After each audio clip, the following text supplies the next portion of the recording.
My name is John Daly, and my line of work has kept me involved in many facets of radio and television. All of my years in the news field have required that I be as well informed on current events as possible. Well, this often means spending many hours of research time in getting the facts behind the headlines, in analyzing the many statistics that most people just don't have time to dig out for themselves. Then, and only then, can I give an unbiased report of my findings. Well, this particular report should be an eye-opener in many ways. An inside story that I call Step Lightly. Good night, Hal. Good night.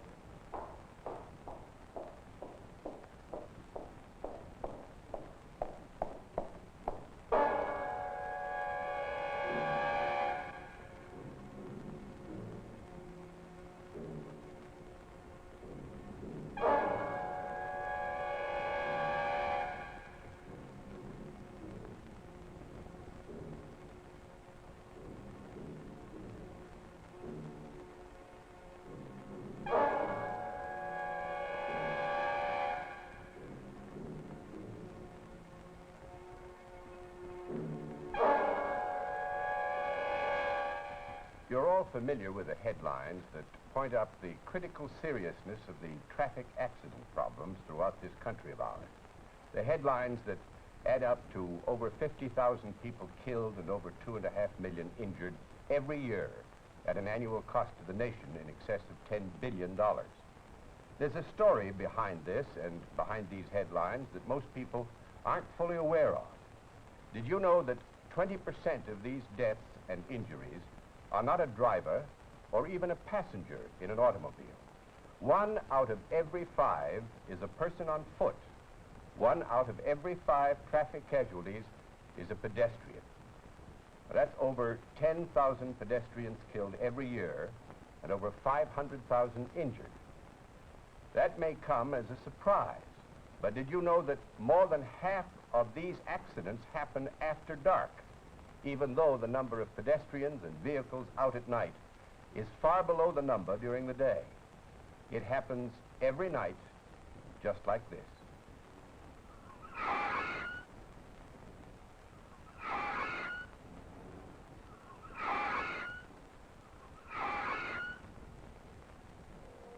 The University of California's Institute of Transportation and Traffic Engineering filmed these scenes, using realistic, life-size dummies to show the effects on the human body of being struck at only 30 miles per hour.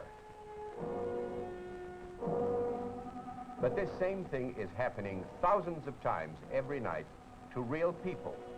And in most cases, it happens because the pedestrian is lost in the surrounding darkness and the driver just can't see him in time to stop. For years, people have been considered reasonably safe walking down the highway after dark if they were wearing white or light-colored outer clothing. But studies show that even white garments aren't as visible to oncoming drivers as most people think. Here are 4 pedestrians.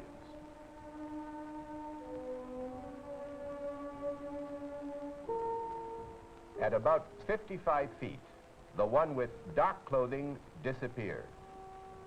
At 80 feet, the second pedestrian with red clothing disappears.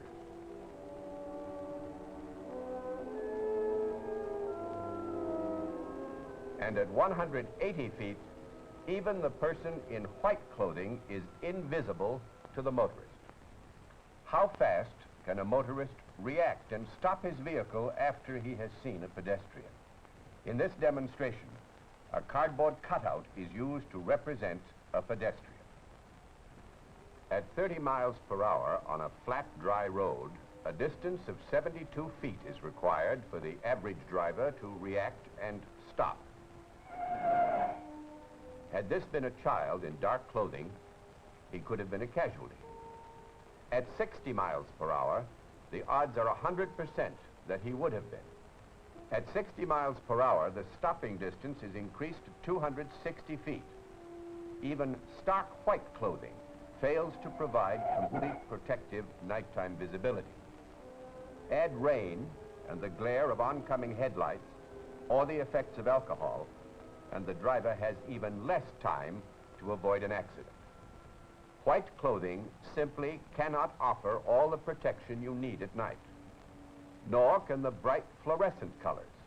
Fluorescent colors are great on overcast days or at dusk, but at night, they actually prove to be no more visible than ordinary clothing.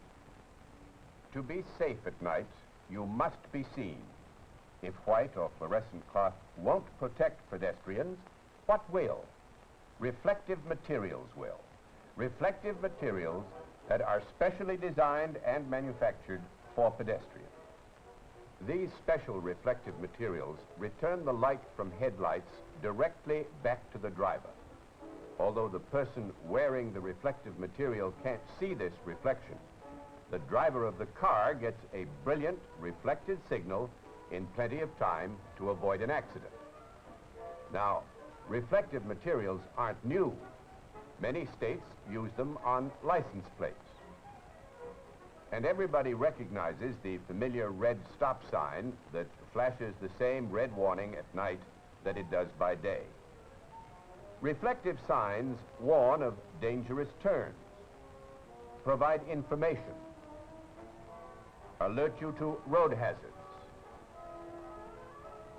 Reflectors or lights are now required by law on the sides and rear of trucks and automobiles to make them visible to drivers at night. But reflectors are not required by law for the protection of pedestrians, who are the most vulnerable of all nighttime users of the roads.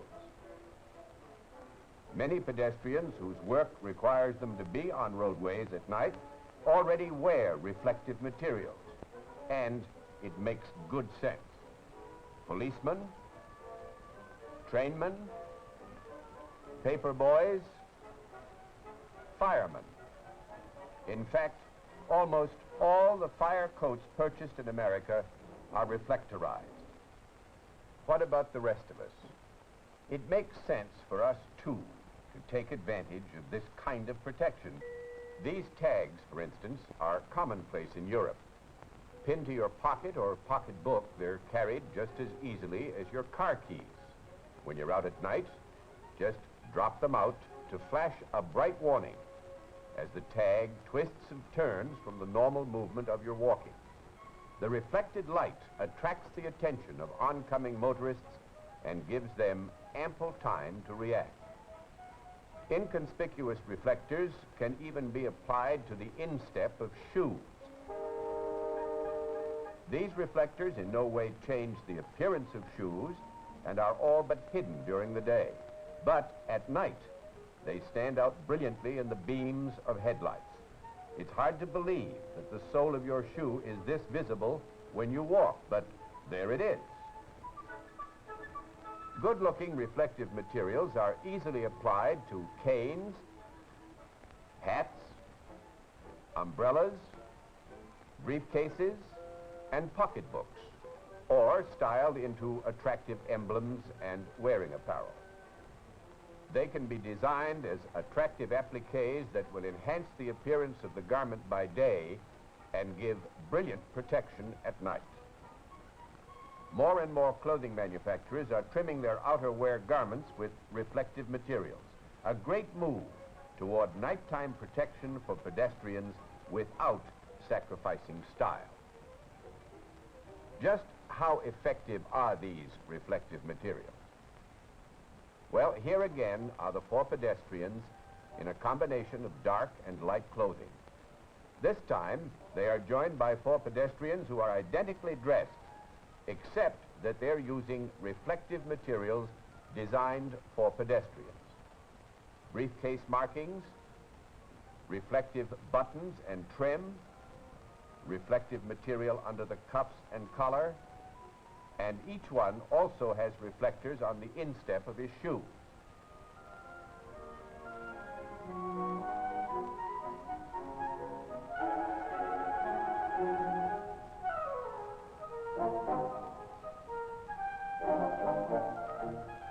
The four pedestrians without reflective markings are lost in the darkness at a distance of about 180 feet. But the 4 pedestrians with reflective markings will be brightly visible at distances of over 500 feet. Now, recalling that it takes about 260 feet to react and stop a car at 60 miles per hour, we know that the 4 pedestrians with reflective markings are provided with safe nighttime visibility. Night visibility for the pedestrian means everybody, not just the people who work at hazardous jobs.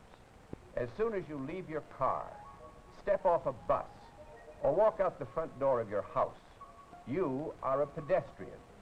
And if you aren't wearing reflective materials, you're an invisible pedestrian, the most vulnerable kind. People on foot are not the only ones experiencing this tragic increase in nighttime accidents. Each year, over 2,000 motorcyclists and 700 bicyclists are killed in accidents involving motor vehicles. Again, a large number of these accidents occur needlessly during the hours of darkness. Of course, all motorcycles and bicycles should carry the approved rear reflectors, and when broken or damaged, they should be replaced. However, a high number of cyclist accidents occur when the cycle is crossing the roadway. Reflectorization added to the side of the cycle itself identifies the object to the motorist and gives visibility protection to anyone riding it. But since the rider actually makes up over 50% of the visible area, it is important that both the vehicle and the rider be made visible with reflective materials. Well, since we have seen reflective materials on traffic signs, on license plates, and even on some policemen and firemen, why then haven't we used reflective protectors ourselves? Maybe it's because we haven't realized how invisible we really are. And another reason may be that it just never occurred to us that there is this inexpensive and simple way to let the motorist know that we're out there in front of him without worrying about having a flashlight that works or having it available when we need it. The Consumer Protection and Environmental Health Service of the United States government is doing something about it. They are conducting demonstrations like this for public officials and public service groups to assist them in setting up programs in their local communities to encourage pedestrians to use reflective materials at night. Of all people using the roads and streets of our nation, the pedestrian is the slowest and most ill-equipped for the uneven match of man versus machine. Yet this slow-moving, unprotected road user is the only one who is allowed on public roads at night without any light or reflector whatsoever. It is not mandatory at this time for pedestrians to protect themselves and the drivers of motor vehicles by carrying lights or wearing retroreflective materials. So, the choice is yours. You can make certain that you and all the members of your family, young and old alike, use protective reflectors, or gamble on being responsible for increasing the tragic casualty statistics of our nation. That's my story behind the headlines, my story of Step Lightly. I feel that the motorist has the right to be warned of the pedestrian on the road at night. No one wants to go through life knowing that he has killed or severely injured another person. And for the pedestrian, it's a matter of life itself. The time to shed some light on pedestrian visibility is now, not the night after tragedy.